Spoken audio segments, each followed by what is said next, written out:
673명은 이번 3차 유행 가운데 가장 큰 수치입니다.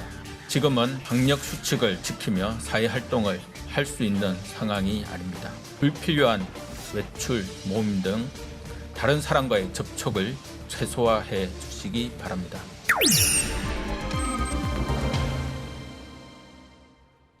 자, 이번엔 코로나 상황 그리고 이어서 테슬라 급발진 의심 사고 소식 짚어보도록 하겠습니다. 최영일 시사평론가 나오셨습니다. 안녕하십니까? 안녕하세요. 자, 0시 기준으로 신규 확진자가 689명. 네.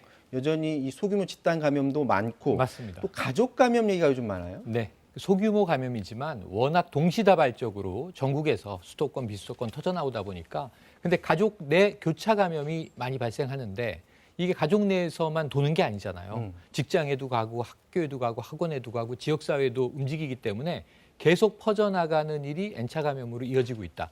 근데 이것은 일단은 역학조사로 찾아내기가 워낙 힘들고 역학조사관이 지자체별로 워낙 모자랍니다. 네. 지금 서울, 경기도 계속 이제 이 증원을 하고 있지만 한계가 있고요. 지금 보시는 대로 소규모 감염이 이 서울 도심 한복판의 음식점, 노래교실 200명이 넘는 누적 확진을 보이고 있고 네. 대구에는 달성군에 있는 교회에서 28명 또 이 강릉에 있는 강원도 강릉의 악기교습소에서 기타를 배우러 갔던 이 수강생들이 확진이 됐는데 벌써 10명이 넘습니다. 일종의 학원인데 학원이죠. 어떻게 해서 음악 감염된 학원이죠. 그런데 지금 이제 수도권의 경우에는 집합금지가 돼 있죠. 네. 그런데 이제 강원도니까 일단은 제한적으로 이 운영한 것 같은데 문제는 방역 수칙이 지켜지지 않았다는 증언이 나왔어요. 그러니까 기타를 교습하는 강사도 뭐 화장실에 다녀오거나 출퇴근할 때는 마스크를 썼지만 이 교습 중에는 벗는 경우가 많았고 또 수강생들도 이 내내 마스크를 쓰고 있지 않았다라는 이야기들이 나와서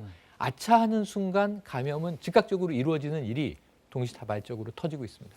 자, 계속해서 이제 병상 부족에 대한 우려가 나오고 있는데 오늘 지금 병상 상황은 어떻습니까? 서울은 3개 남았다는 거죠. 3개. 예, 중증 환자 병상이 3개 남아서 지금 4개를 고대 안암병원에 요청을 해서 이제 민간 병원에서 4개만 더 만들어 주십시오. 뭐 2개만 더 만들어 주십시오. 이런 상황이고 오늘 심각한 상황이 뭐냐면 최초로 수도권에서 비수도권으로 이송된 환자들이 나왔습니다. 네. 조금 전에 이 임승관 경기도 긴급대책 공동단장이 발표한 내용인데요. 네. 경기도에서 확진된 6명의 환자가 목포로 이송이 됐습니다.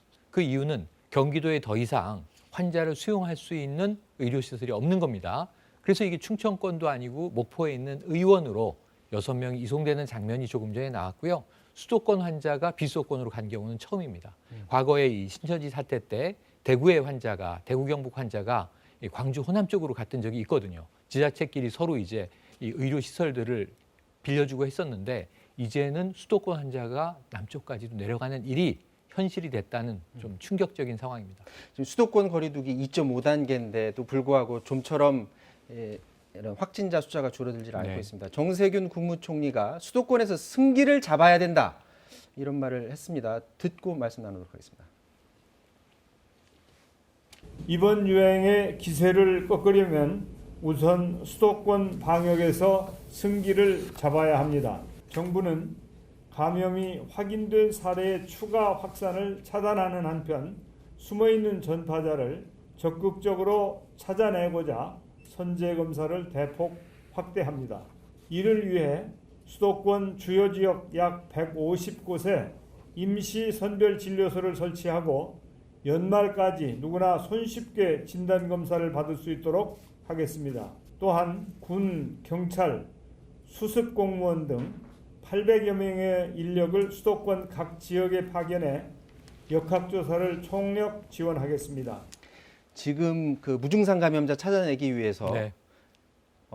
확진자 접촉 안 했더라도 누구나 네. 무료로 지금 다 진단검사 해주고 있는 상황이잖아요. 정말 꼭 들으셔야 됩니다. 익명이어도 되고요. 네. 전화번호만 남기면 되고요. 무료입니다. 그리고 이제 다음 주부터는 14일 월요일부터 의료보험도 적용이 됩니다. 검사 방법이 3가지가 있어요. 네. 이제 타액으로도 PCR 검사를 하는 방법이 이제 새롭게 도입됐고 신속 항원 검사는 속도가 빠른 장점이 있습니다.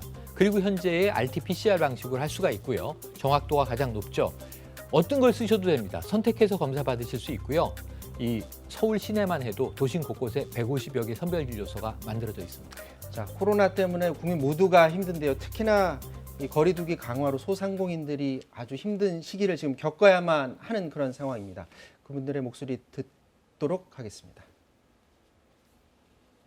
한 95% 이상 이렇게 더 다운됐어요. 전혀 뭐 장사가 안 되고 있는 상태입니다. 지금 임대료를 한 3개월치 밀려가지고 그 보험을 해약을 했어요.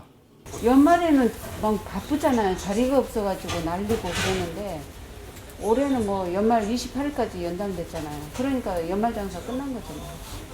아무래도 뭐 이제 매출이 좀 어렵고요. 그리고 마칠 때 이제 또 이렇게 시간이 정해져 있다 보니까 고객들이 이렇게 드시다가 시간을 꽉 채우고 나가신 거, 그 정도 그냥 매출이 제일 어려운 것 같아요. 네. 이 사태가 빨리 끝났으면 좋겠죠. 뭐 내년에 뭐 백신 나와서 빨리 이게 좀 종료가 되고 서로 경제가 좀 활성화돼서 그렇게 해야지. 그게 희망입니다. 자, 지금의 힘든 시간이 뭐 한 달이 될지 세 달이 될지 모르겠습니다. 어쨌거나 이분들이 빨리 이 고통에서 벗어나도록 하기 위해서 재난지원금이라도 빨리 지원이 될 것 해야 될 것 같습니다.